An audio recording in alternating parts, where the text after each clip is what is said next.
Ето как да си направим най-лесната баница за хора, които нямат понятие от готвене.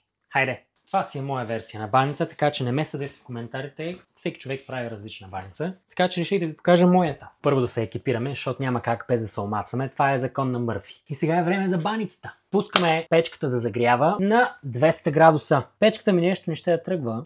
Защото не съм я включил. И сега продължаваме по същество. Тавичка. Върху тавичката слагаме хартия за печене, за дълже.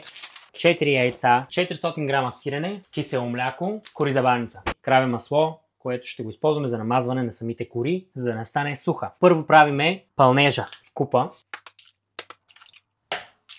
Разбиваме млекце, около 150 мл. На око ги правя аз, защото става по-вкусно. След това слагаме малко сода бикарбонат, за да може баничката да стане по-пухкава. Около една щипка. Слагаме в микровълновата около 50 грама краве масло да се разтопи, което ще използваме за намазването на нашите кори. Сега добавяме 400 грама сиренце в нашата смес. Знам, че има коментари от рода, ама той използва ефтино сирене. Това мога да се позволя, това използвам. Сега разбъркваме всичко както трябва. Перфект. Тук идва една малка магия, която правя аз, и това е да добавиме малко шарена сладчица, защото придава един много приятен вкус на самата баница. Сега започваме с мацаницата. Разтопеното масло намазваме първо хартията за печене и след това намазваме всяка кора. Можете по 2 или по 3 да ги навивате.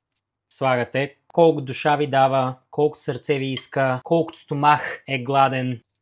Навиваме.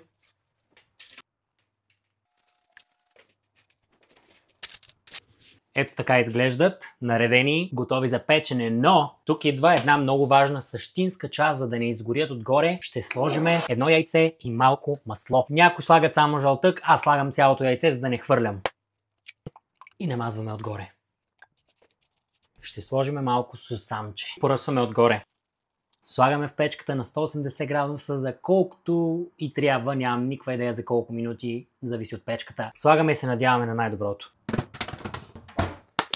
Почиствате задължително. Много е важно да стоите покрай нея, защото бързо изгаря. И ето, че нашата баничка е готова. Какво правя аз? Напръскваме с малко вода, слагам отгоре една чиста хавлия и оставям по този начин малко да поумекне. Бруталка.